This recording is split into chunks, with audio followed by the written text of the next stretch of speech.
thank you so much, and really grateful to the organizers and of course the ICCAD and all the partners who are there right now. And Celine particularly, thank you for giving us the opportunity to do this. It's a very interesting think tank, even though we had thought about joining it last year, but somehow it didn't work out because of various reasons. And Spark has been telling us about the great work and the great research which has been happening under this. So Cure particularly is extremely happy to be on board over here. And as of course the title says, Gobeshona, I really like it. It's about research. And so the Cure, so I'll just begin with that note, and I'll get on to my PPT because we've already lost a little bit of time, and my colleagues and co-speakers are also right now on board. So the way and why was Cure interested in kind of sharing some of its learnings and dissemination work over here was primarily because as an NGO or a non-profit, we've been working for about 2 decades in the country. And over the last 2 decades, we began with some things very tangible, and or most of us are planners over here, planners, architects, urbanists. The idea was to look at these low income and slum settlements, quote unquote, that we have in this country, and trying to see how is it that we can speak about inclusion, participatory governance, and try to bring in the most vulnerable people on board over here. So onto the same desk or onto the same table on its menu.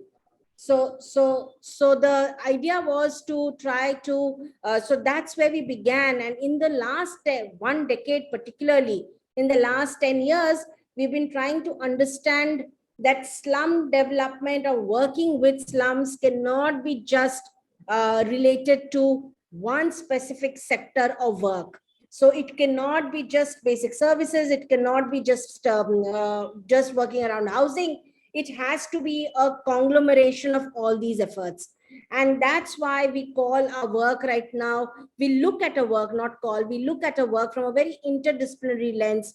And that is why we work around an ecological approach to slum development or slum upgradation. So that is why, and we're looking at inclusive cities, and that's what my presentation actually shares.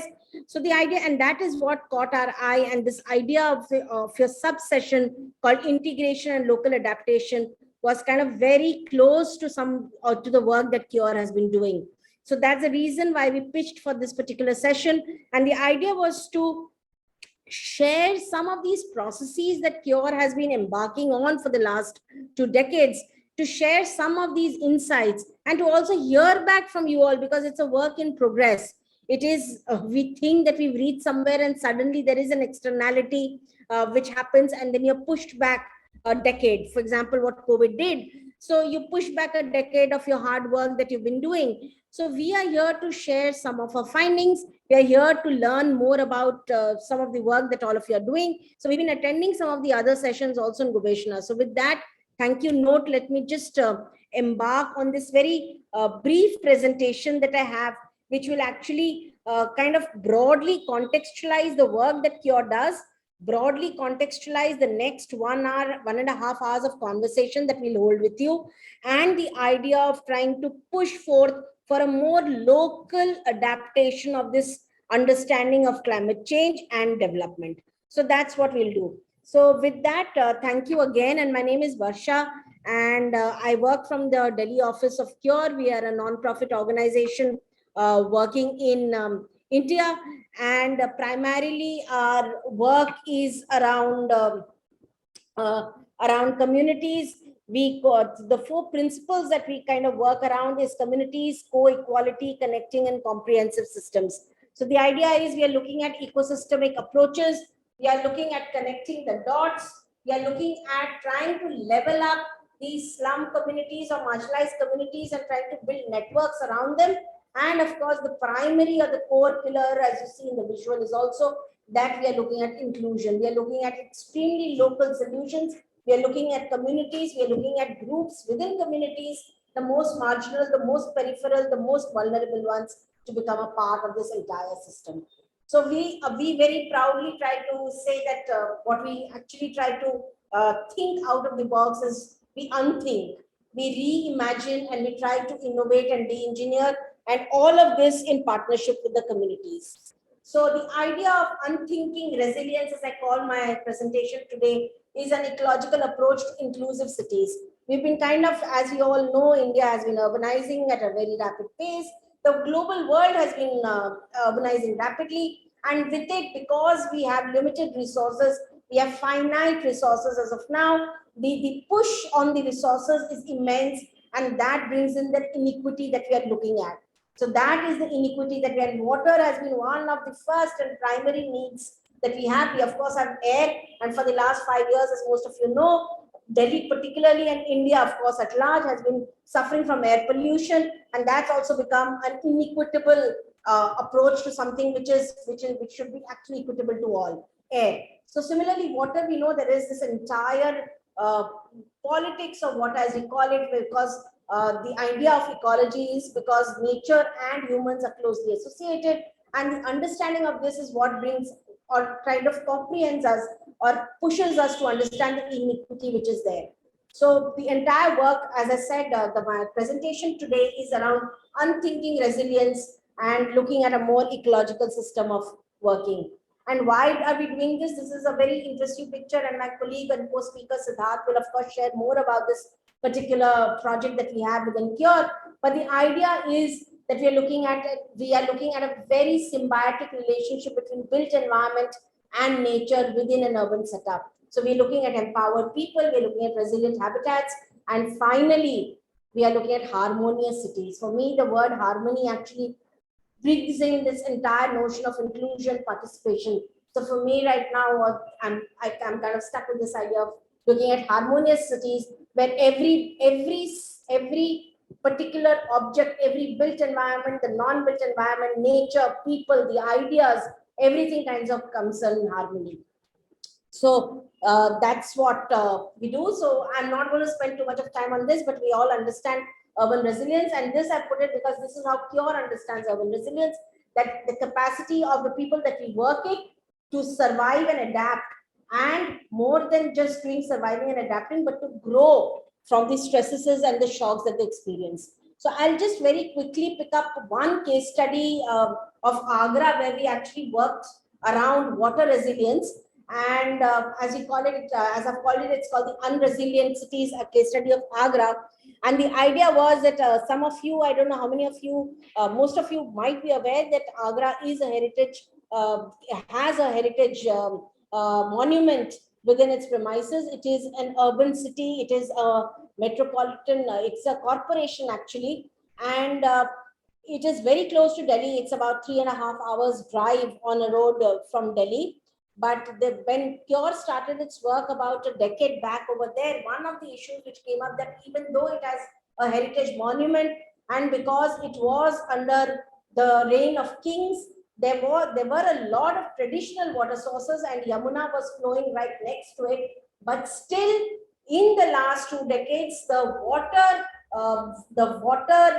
capacity of Agra has kind of reduced, and the entire rich water infrastructure heritage that it had, the wells, ponds, stepwells, rivers, had all become spaces, either they've been taken over by the real estate market, or they had become spaces of garbage dumps. Similarly, the entire riverfront on which the Taj Mahal actually stands had become industrialized, and because of the industrial industries which had come up, which were high intake water guzzlers, the entire groundwater table had also reduced.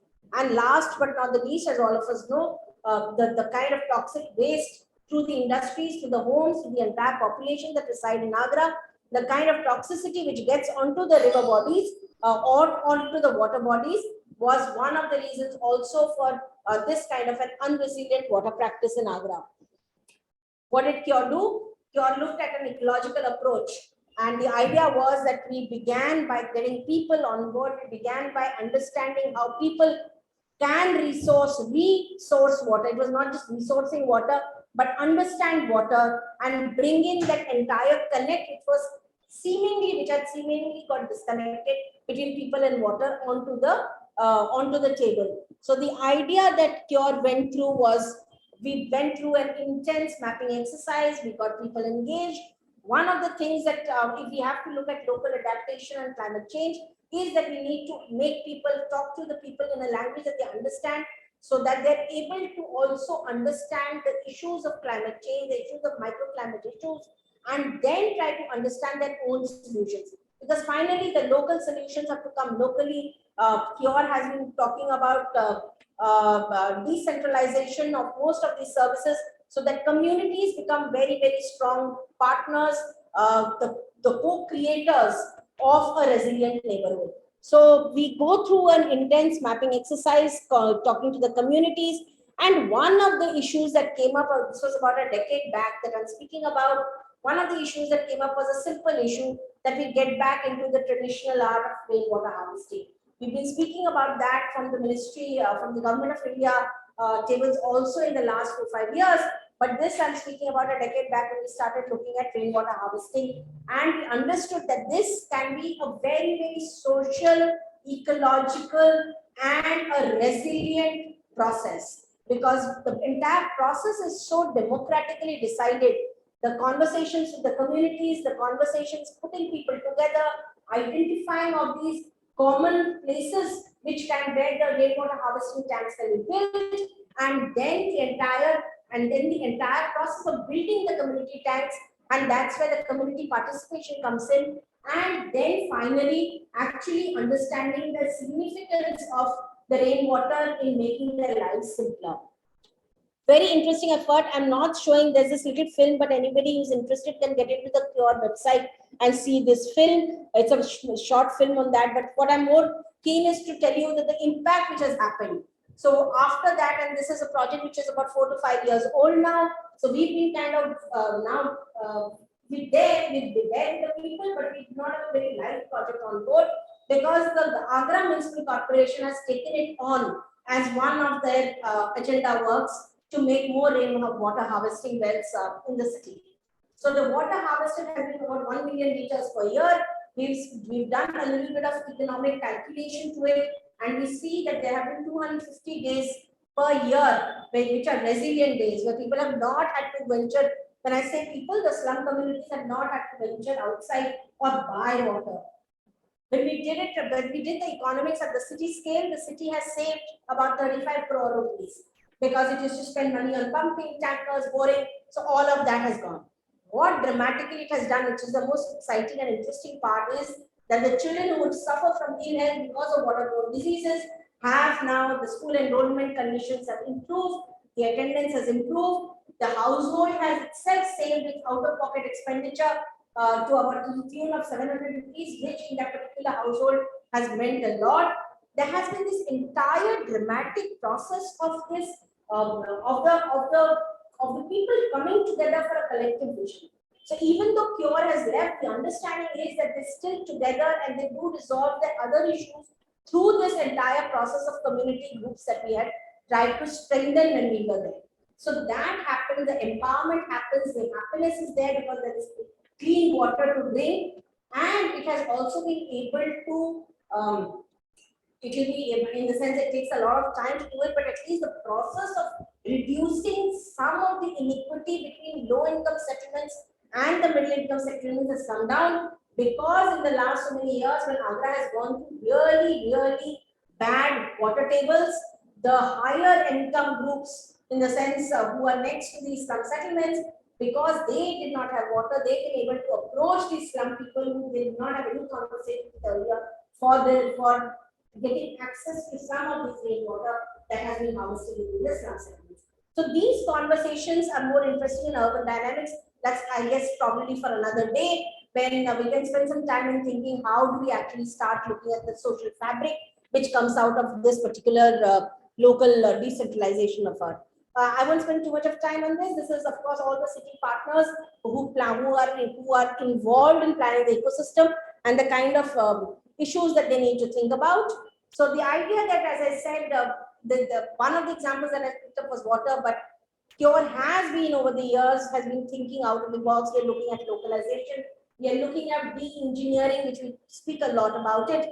And that's when you also hear the presentation around data and technology. You will see how is it that we're trying to actually build this synergy between digitization and decision making in the city. So the idea is that we are trying to look at wherever we go and whichever city that we kind of work with, through and people's understanding, we try to see how is it that we can look at local solutions. What are the local solutions that we come up with? Whether it is septage, whether it is decentralized wastewater treatment, whether it is cluster septic tanks, whatever it is, how is it that we can look at local waste, solid waste management, ways to address some of these issues, because after all, these particular communities, because their presence on fragile geographies, are also the most impacted and affected in case of any kind of climate change. And the justice that needs to come out of this kind of a change is somehow not there. So the idea is, if we can go local, if we can participate with people to understand how is it that we can reduce violence, the deaths, pockets, how can we reduce flooding and issues like that. So the idea that Pure spends its time about is around localizing and de-engineering some of this work. So that's one of the ways that we look at transforming communities. This is a simplified local network infrastructure which helped to create slum settlements, toilets, and because Pure believes in taps and toilets in each household. So the idea was to create the sanitation infrastructure within the households, and once little simplified local networked infrastructure was able to guarantee a toilet in each house in one of the slum settlements in Delhi. System, so the mapping happens, participation. Let me not. So this is, I'll also not spend too much of time, but we also look at a lot at data-driven planning, and we understand how, we try to understand how do we democratize data, that decision making around some of these issues gets very local and people are able to participate in their urban governance processes. So what is it that Pure has learned, or what is it that I want to put forth to this audience over here, is that if you have to speak about understand resilient urbanism, we need to think beyond what is existing to build participatory and inclusive architecture of resilience. And how do we do that? We do that through bringing in participation. We do that through bringing in or promoting these ideas of conservation, bringing in awareness, adopting a smart city approach. And when I say smart, smart means it needs to be people-centric smart city approach that leverages on, of course, technology, because technology, clean energy, and participation. So it is a delicate nexus that we need to build, but that is something that we need to do when we're speaking about resilient urbanism. And of course, anything that is resilient has to be sustainable, inclusive. So that's the point forward. And these are certain thoughts which have come out from our work and our understanding, is that how do you what is it that is required if we have to start speaking about resilience at the local level. One of the things that we also need to do is we need to make resilience very, very the understanding of resilience very, very democratic. The language, the policies, the infrastructure investment, everything needs to become very, very simple for people to be able to understand how is it that they go forward and how is it that they address some of these challenges which are going to increase day by day in the given environment that we're living in. The second thing which is very critical and something that we don't speak about, but I feel that's very, very important, is that resource allocation. We need to understand also, when we have some of these ideas, how is it that we actually strengthen or institutionalize some of these ideas within the local government, so that there is some budget to take some of these ideas forward. And that is why the rainwater harvesting is a sustainable program, is local, and has been taken on board by the Agra Municipal Corporation. That is why we understand that now resilience has become part of an understanding of a corporation too. So that somehow is very different and very important. And there's two more points that I'd like to bring over here, is that we need to also understand that it is not a single person's agenda. Resilience needs to be interdisciplinary, it needs to be intersectoral. We need to get the corporates, the businesses, the people, the local governments, the academicians, the research thinkers, everybody together. And I think the country that we are looking at is so diverse that it needs to be either at a regional level or at a city level. So we're working on some of this with the Ministry of Housing Affairs, Housing and Urban Affairs in India. But the idea is to start looking at very, very clear implementation program plans at the city level, and particularly in the small towns and the smaller towns, because they are the harbinger of this particular inequity that we are looking at. So we need to kind of bring them on the table. And the last is, of course, getting all more and more civil society organizations on board and trying to understand that every work that the civil society organization or NGOs do today needs to have that overarching climate understanding too. So that is something that needs to be done, and I think Cure does a little bit through the Include network. We have a network which we are a part of. It's called the Indian NGOs in Community-led Urban Development, of which SPARC is also a part.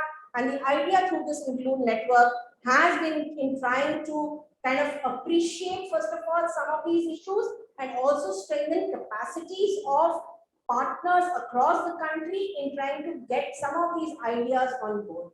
So similarly, we're trying to work with educational institutions, the School of Planning and Architecture, trying to understand how is it that their curriculum can start looking at some of these researches around climate change. The urban studies departments in some of these universities, the PhD programs, can we start looking at more and more research around climate change and vulnerable groups? There is a lot happening, but every evidence, I think, will help in trying to address or trying to actually understand the gaps that are there as of, and trying to probably in some ways create a more transformative understanding of this particularly humongous and an idea of climate change which is right now kind of on us. So with that, I think thank you so much, and unless there are some quick questions right now, I'd be happy to respond to them, or I could request my colleagues Toshi and Vivek, my colleague Vivek, who is the co-speaker, to share about some of the work that we've done around water management in another city of India called Dharamshala, which is nestled in the Himalayas of the country. Thank you so much.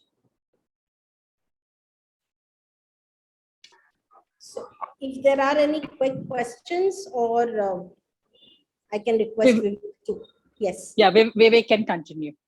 Vivek can continue. So Vivek, would you like to share your screen and come forward? So Vivek has been with is a partner of Cure, and he's also got his MBA in rural management from Institute of Rural Management in Anand, which is in Gujarat. And so he's been working on, his interest lies in water issues, and he's been continuously working with the city governments and on water issues in the Himalayan region of this country. And we'll just share rebalancing water systems boundaries in Dharamshala.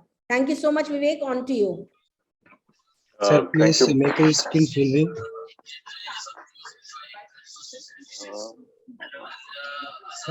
Your shared presentation. Please make it. Thanks. Yes.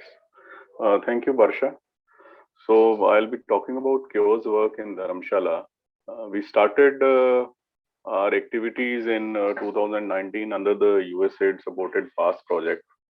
And Dharamshala is a old municipality located in Himachal Pradesh district Kangra. This is a basically old corporation, but it was recently upgraded to a municipal corporation in 2016.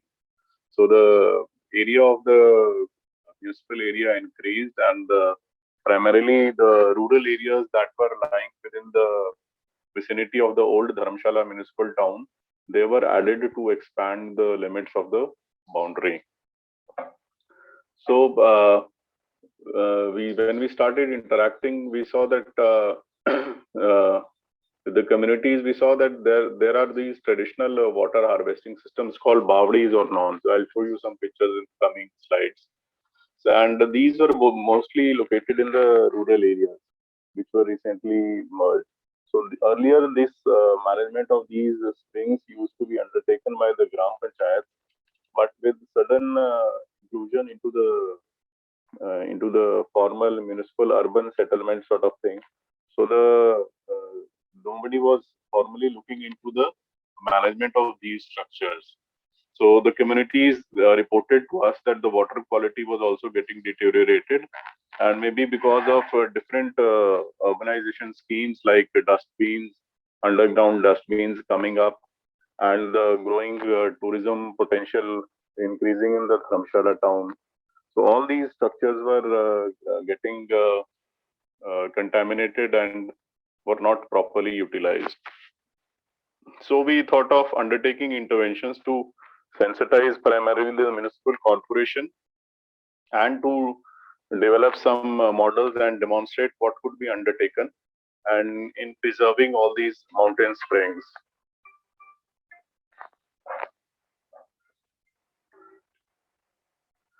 So what we did was we actually collected data for, we thought there would be around 50-60 Bawris, but when we started, we found that there are around 125 Bawris in Dharamshala Municipal Corporation.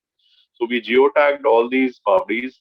We prepared a map. We captured data through a mobile app on different status, the usage, what is the discharge rate, and what is the flora, and what are the present status. And this was done in collaboration with the municipal corporation, the different ward members, the community persons.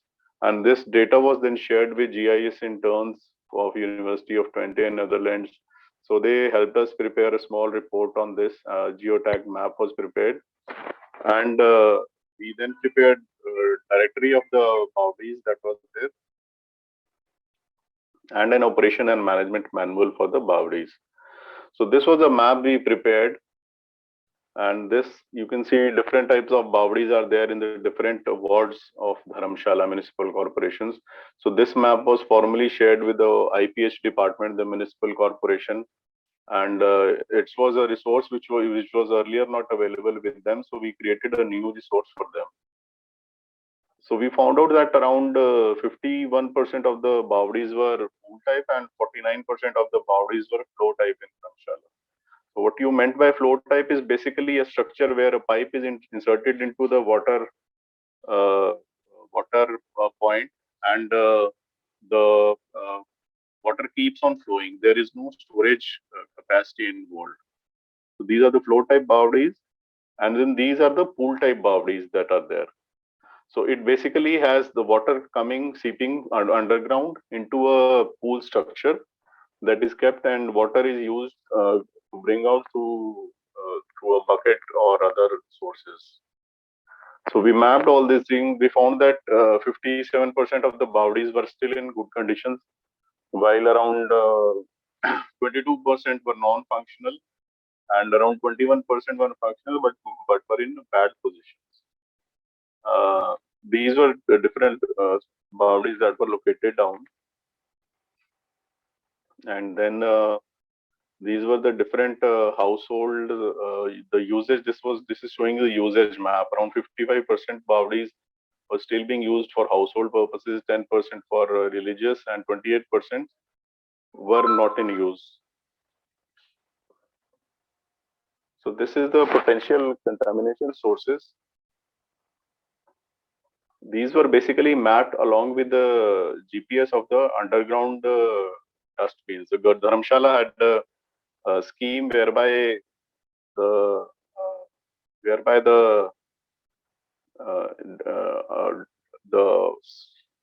waste is stored into underground dustbins. So we tried to map where are these dustbins located and how far they are from the boundaries. So this was then prepared into a risk mapping sort of thing. So then we created this buffering and we found out the boundaries that were risk. So this list was again shared with the municipal corporation. So then we thought, okay, we'll try to reinvent one more boundary, and we'll try to demonstrate what can be undertaken in this area. So we took one boundary which was old. This was the earlier situation. And we thought what interventions could be undertaken to renovate this boundary. So this was primarily used for cloth washing, hand washing, animal drinking, and discharge of this was around 20 liters per minute. So that comes out to around, if you consider it, it comes out to around 1 crore liters per year. So that's a big quantity of water going waste.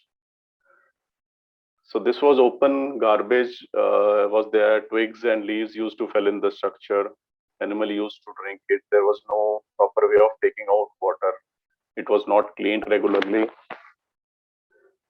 Surroundings were not clean, littered with plastic pouches and washing other things.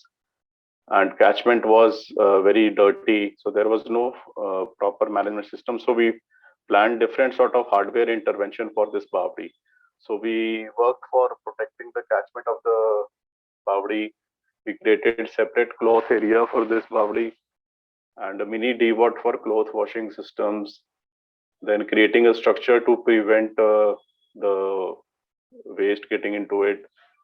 Then creating a mechanism for water and water outlets.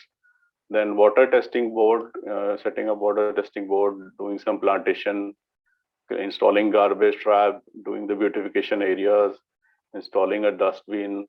And this was the structure that we proposed to create it. So it basically aimed at creating a fencing around the catchment area. This was done, then the structure was created, then the outside cleaning area was water clothing area and cloth washing area was developed. So this was the proposed, and this is how the Bawdi looks now. So this whole activity was done, and different stages were done. The water storage capacity was built.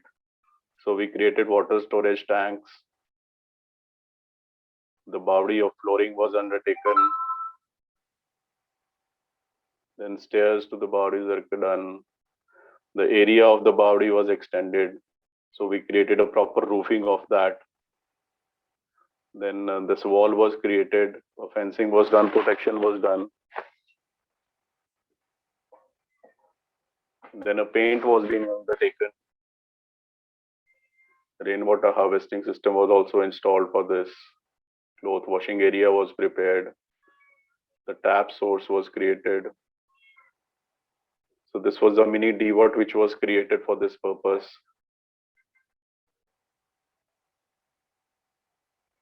This fencing was undertaken. And then this was shared with the municipal commissioner and also with the rural development department. So the extra water that was there, we tried to provide the linkage of this to the community public toilet that was there without any water access. So we created this facility and we provided this extra flowing water from the Bawdi to the community toilet. The community toilet was also renovated and repaired. And the local community was trained to check the water quality regularly, and now they are undertaking the regular maintenance and cleaning of this Bawdi. So what has been the achievement of all this thing is now the corporation is fully sensitized towards it, and now in this year's budget they have allocated a budget of 2 million rupees for upkeeping and restoration of these Bawdis. The Rural Development Department of Dharamshala has also adopted this approach, and we helped them geotag around 200 Bawdis in the rural areas. So the Rural Development Department has kept a budget of around 18 million rupees for upkeep and restoration of these Bawdis. So these are some of the Bawdis that have been renovated by the Rural Development Department. So with the cures invention, we thought, okay, then different works could be undertaken, which can be related to structure repair, outlets, catchment, religious and cultural aspects, and the other areas, and the operation and management of the water harvesting systems. So this was all that was undertaken to be showcased as a model for preserving these water structures in the urban mountains of the country. And this is all that we have undertaken. Thank you so much, Vivek. So the idea again was the Bawdis, as we understand, are also reducing, and as Vivek's presentation showed, that there are about 22% which are non-functional. So at least through this, one of the ideas which has come up through this is the significance of these traditional water structures and the need to get the community engaged in trying to keep the upkeep of these and making it functional, so that some of the water issues that might even come up in a Himalayan town like Dharamshala start to get addressed. And of course, the I'm not even getting into the larger climate impacts that some things like this will have. So thank you so much, Vivek, for the presentation. And with that, can I now request, we can take any questions that are there in the end, possibly. With that, can I request my colleagues Siddharth Pandey and Toshi for the next presentation, which is again an interesting, we've taken a diverse group of presentations. So this is around addressing microclimatic issues through building resilient schools. So Siddharth, of course, has an MBA in rural management. He is the associate director of CURE, and he's been working on these particular issues for the last 16 years. Environment is his particular passion, and he's been leading the work around these resilient schools at CURE. Toshi is the project coordinator at CURE. She's also has a master's in planning. She's a regional planner. She's been working around for the last 2.5 to 3 years. She's been working around information systems, informatics, and participatory planning. And her interest areas, of course, are informatics. So with that, can I request Siddharth and Toshi to now come over and share their the understanding from their intervention that they've been doing for the past 2 years. Thank you. Hello. Yes. Hello, good afternoon to all of you. I'm Siddharth Pandey. I have been working with CURE since 2010. I'm working with urban poor communities on the issues of water, sanitation, and environment, a special focus on women and children. Today, me and my colleague Toshi will present resilience school case studies with you. Next, Toshi. As you are aware that Delhi is the most rapid urbanized city, and we are working with the eastern part of the city is called Old Simapuri. Is the dense populated settlements near about 22,639 square kilometer per square kilometer density. Mostly migrant families are living there. They are basically poor families who are come here for the livelihood. Basically, these they are the daily wages worker, technical and non-technical persons. These civic services like water, sanitation, solid waste management are not enough for this kind of overpopulated areas. These households are dependent on the groundwater because the piped water supply is not enough for them. They dump solid waste here and there.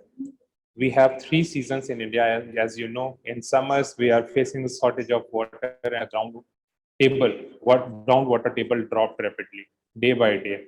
Nowadays, that 150 to 180 feet currently water table, and then water quality is totally saline. It's also degrading every year. In this kind of concrete urban jungle, you can't do any provision.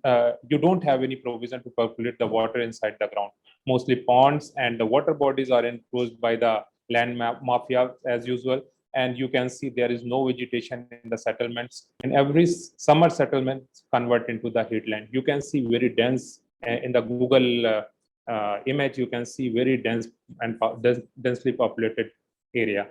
In winter, air pollution, as Basha ma'am told you, that air pollution and smoke is the big challenge because of the geographical location of the city, and neighborhood state stubble burning is the main reason. And again, no vegetation in this area to take the fresh air. In the rainy season, solid waste is dumped in rain, and climate change, unpredicted rain create the flash flood in the settlements. As a result, women and children's health are badly affected. Families pay more money on the health issues. Productivity goes down. Income and savings are affected. School dropouts increase. Malnourishment occurs. These all are also the reason of migration and death. With the help of neighborhood committees, then local government, we have decided to tackle the challenges collectively through small steps. Then we have started to identify the common places where we can demonstrate the different decentralized community managed water conservation and community-led sanitation and circular economy model to cope the climate change and the man-made problems. Finally, we have identified then one government schools where we can demonstrate and decentralize model and sensitize to make more environment responsible generations. So next, why? So we have finally identified the school. Then why schools? Because the school is the place where easily we can get every religion, caste, different socioeconomic group, and come all together. Schools the where we can have the opportunity to interact and mobilize and sensitize the next generation. So these all are the reason. That's why we start to work in a school, and we have developed one resilience schools. Then next steps will be explained by my colleague Toshi. So Toshi, please explain. Yeah, thank you, sir. Good afternoon, everyone. So talking about these schools, just a sec. Yeah. So as told by Siddharth, sir, schools have potential uh, to be uh, to be converted to the sponge, which helps in groundwater recharging. As these schools are located in the dense concrete jungle, we obviously need a space where the soil is kind of porous and the groundwater recharging could happen. Also, there is this potential to convert the schools to the lungs of the dense concrete jungle, which helps in air purification. So while working on such projects, we necessarily need the intervention to be impactful, to be sustainable. And for this, we are required to use the ecosystem approach. So in this episode, now talking about the approach, we interact with the students, we become friends with them, we conduct fun activities, and simultaneously focusing on the behavior change. We conduct participatory learning and action activities with the stakeholders like parents, staff, neighborhood communities, etc., to identify the gap and challenges and work towards school action plan preparation. So these school action plans have two components, retrofitting and mobilization, that I would talk in the next slide. So these school action plans are prepared along with the community with participatory method, and even the implementation is done in the through the participatory approach itself. After after the planned work is done, the operation and maintenance workshops are conducted, where we teach the stakeholders to take care of the infrastructure that is provided to them, and hand hold the same. So after the operation and maintenance workshops are done, we hand over the infrastructure to the community, and after this, the rest of the cycle goes on and on. So this process is of around 6 months. So for example, if the project goes for 2 years, we try to complete this one cycle of the approach in the first 6 months, and rest of the time the cycle goes on and on. So the hand holding becomes more stronger. So now talking about the components of the project. So there are two components, retrofitting and mobilization. So these components are basically decided over through participatory approach itself. So while we interact with the people, we get to know the gaps and challenges, and based on it, we decide what work is to be done. For example, a repairing of crumbling infrastructure like toilet, water points, then providing groundwater recharging system, rainwater harvesting system, beautification, plantation, etc. And simultaneously, the mobilization for the operation and maintenance of the same is done. And while we interact with the students, we want the stakeholders like students to kind of own the infrastructure that is provided. So we form the student cabinets, where the students are made responsible for different parts of the work that is done. For example, some students are asked to take care of the environment, like monitor if the plants are being watered regularly or not, if the cleanliness is being maintained or not, if the water is being saved or wasted or whatever. So like this, the students kind of own the work and develop feeling of ownership towards their school and the environment. So we build the capacity of the school management committees, parent-teacher association, and the feeder communities who are indirect stakeholders. So this slide shows some of the work that has been done with us by us in our recent projects. So first image shows two students putting biodegradable waste into the compost pit. So while working for solid waste management, we teach students, we mobilize them to understand biodegradable and non-biodegradable waste. So in biodegradable waste, they are trained to regularly put it into the compost pit and get it converted into the manure, which is further used for plantation purposes. And non-biodegradable waste is then classified into different types, and we then together understand how to reduce it and recycle it. And students are further asked to replicate the same at home. They teach their siblings, parents, and other friends, and they come and get back to us with the stories that what they are doing at home and what positive is it doing. The next picture shows the decentralized wastewater treatment system. So we link the gray water to the dewards.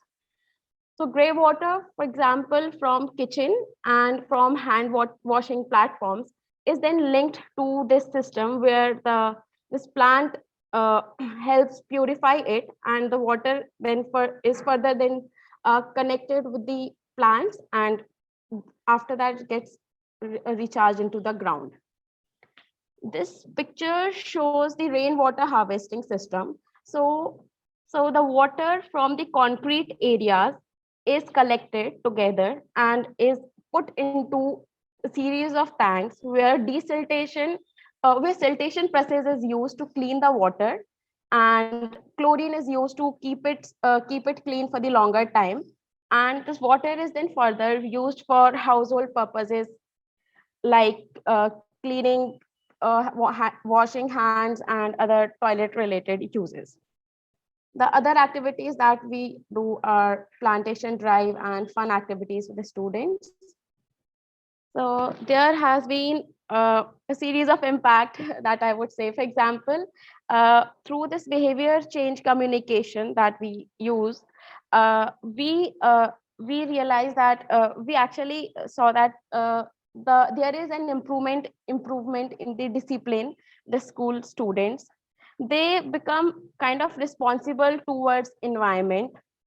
They get access to the better infrastructure, which is a big problem in government schools, and due to which there have been a lot of dropouts and absences.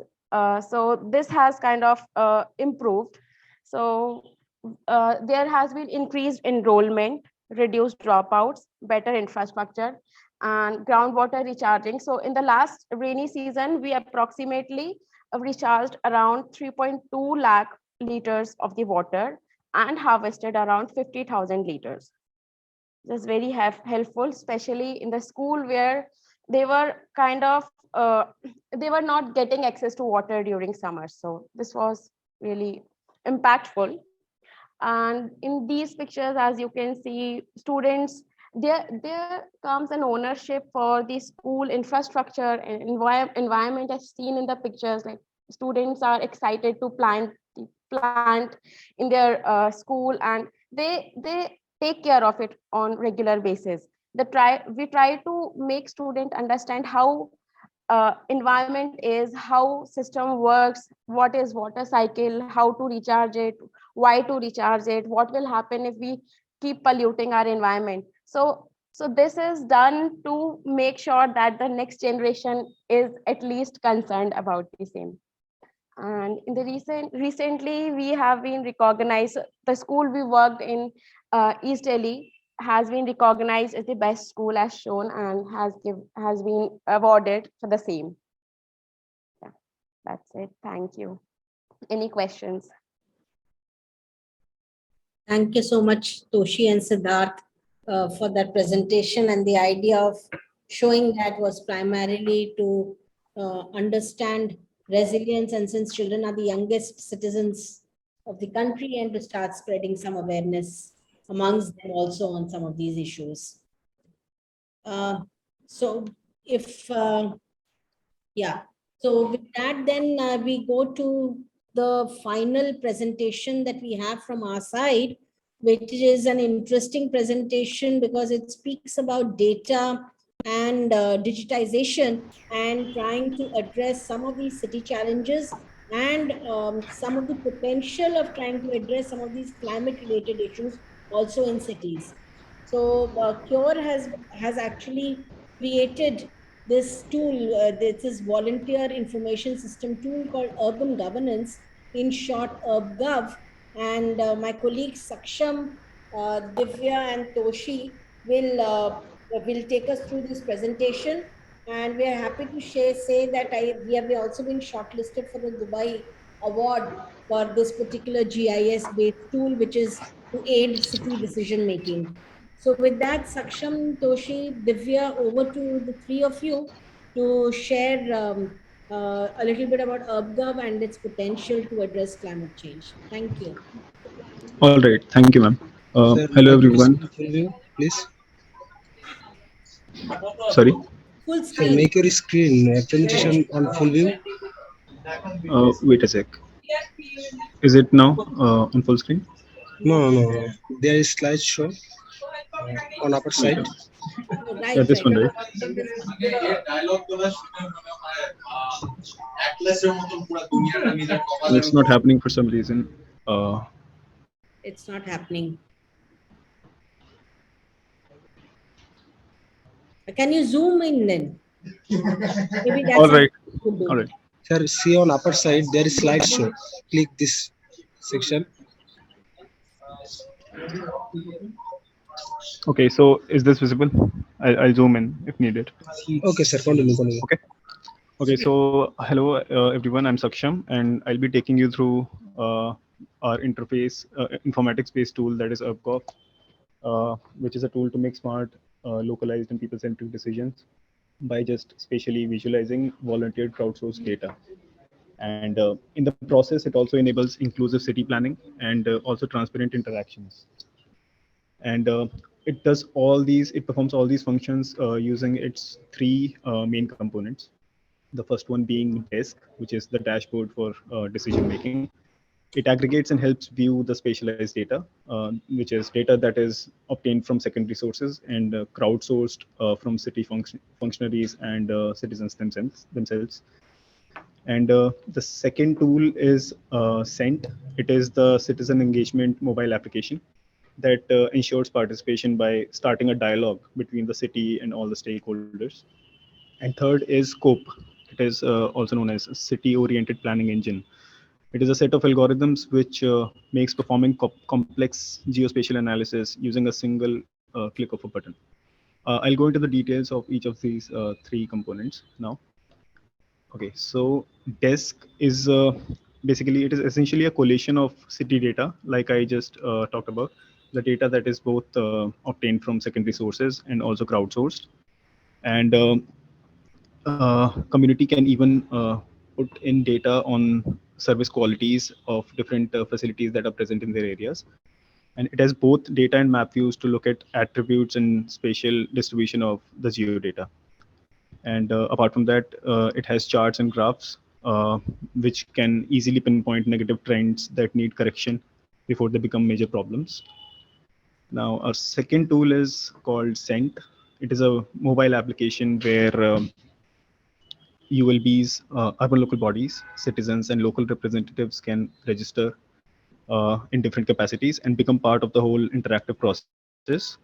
And it is why we say it is beyond grievances to local solutions, because it not only nudges people to raise concerns, but also help them consult and build consensus with neighbors, engage elected representatives and officials, access information for informed decisions, and monitor service delivery.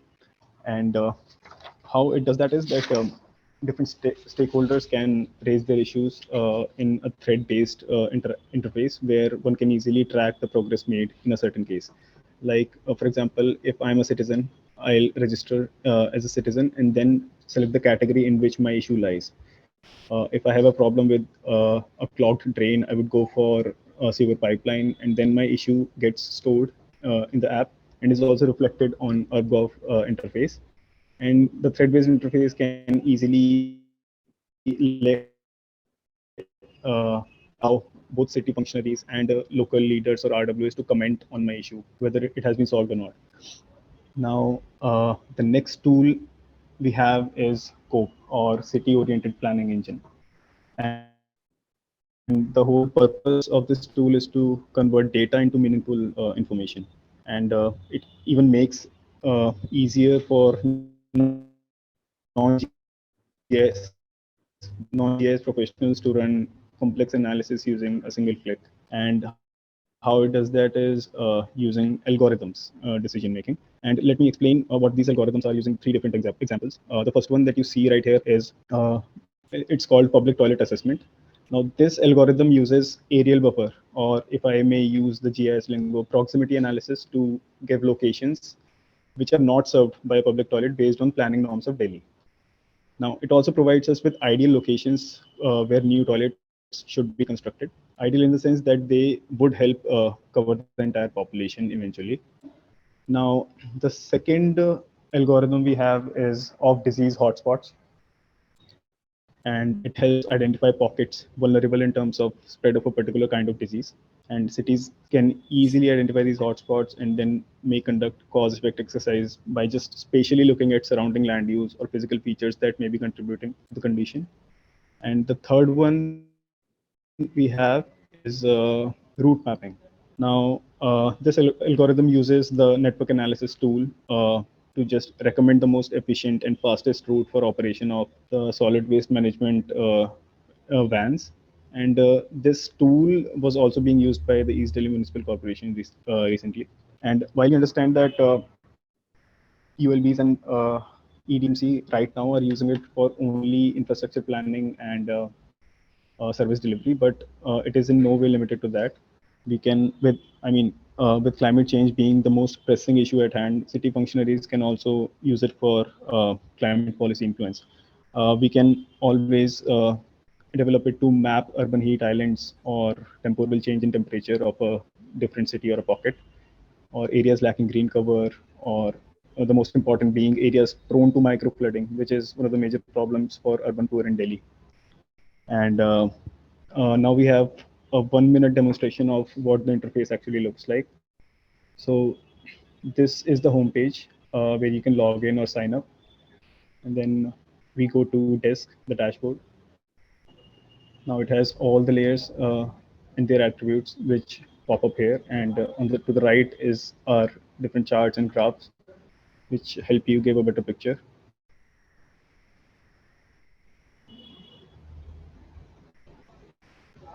Okay, and these are all the layers, and this is the map view where all the facilities are mapped, geolocated. And if you click on one, it shows relevant attributes as a pop-up feature.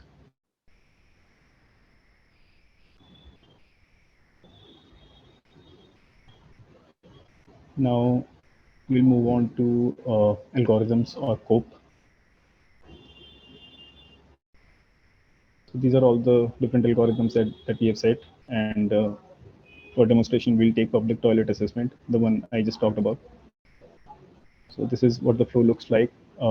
And if you just click on run algorithm, it tells you, gives you an idea where areas where public toilets are actually missing and where new toilets shall be proposed. So the blue locations are the ideal locations where new toilets can be proposed. So it covers the entire population. And the red ones are where service delivery needs to be, augmented. So thank you. This is all from my end.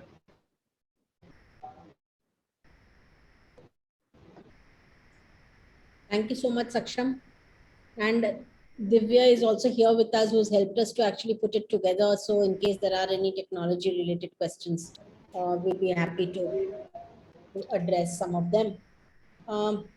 So with that, thank you from our side. At least we're happy to be able to share some of these issues that we've been kind of working with, engaging with, and hoping to look forward to a more engaged collaboration in the future. And in case there are any quick questions, or Celine, we can close this, I think. Yes, I have a question, Varsha. Thank you so much for a information-filled session, and I learned a lot. I couldn't keep track of everything that was said, but I got the essence. And the most important thing that spoke to me was the mapping and the data mapping system of the Bowdies in the Dharamshala area, and your way of putting that data in place. So my next, it's not a question, it's kind of a combination of a comment and a question, and you can respond to that, or your colleague from the Dharamshala can respond to that. And it is about how you use the systems that one creates as NGOs or as, single organizations into an institutional mechanism where you include local government and other people. You have already been successful in getting 2 million and 18 million for rural development for your Bowdies. But can we create like a system in place, an institutional system which has the map of your Bowdies, that the local government also has them? So if somebody wants to complain of a non-working Bowdy, can they sit at home, go on their computer, say Bowdy number so is not working or has a problem or it has stopped, something, and the municipality officer sitting in his office gets that information and is able to respond. And I'm wondering whether we can take what you're doing to the next level, or am I just dreaming too big? No, I think Vivek will be able to answer it more, but very interesting question, and something I'm glad you raised it, because this is a question that most of us as nonprofits kind of struggle with day in and day out.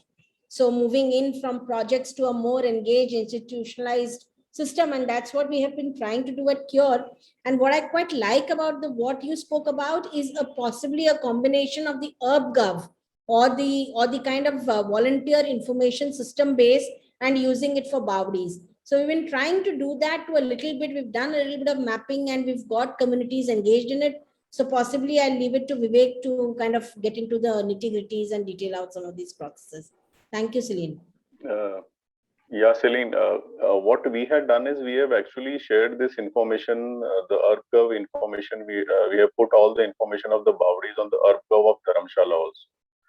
So the Dharamshala Municipal Corporation has a login ID of this whole Bowdies in their catchment area. And now they can, because Dharamshala is also a smart city, so they are also planning to integrate it into their own smart city planning digital sort of network. So we are also assisting the Rural Development Department in preparing their block boundaries, and we are also trying to upload this data that you saw of the Bowdies on the UrbGov of the Rural Development Department. So on the context of institutionalizing, we basically feel that the local self-governance institutions like the municipal corporation and the rural development department, so they are primarily responsible for undertaking all these things. So issues like management of the traditional water sources should become their priority. So overall, the whole of the thought behind this intervention was they should be sensitized and they should start working on preservation of these structures. So on this first intervention, so we have been very successful in incorporating this into their formal budget of the municipal corporation. And slowly we are hoping some other interventions which are locally identified by the communities will also come into forefront of this. Yeah. So broadly, Thank you. So it's a continuous process, Celine, and we will continue to engage with it. And because, as I said, it's an investment that we've made, and it's something that we want to see. And as you're rightly saying, there has to be ways of taking it forward to the next step. So thank you for that.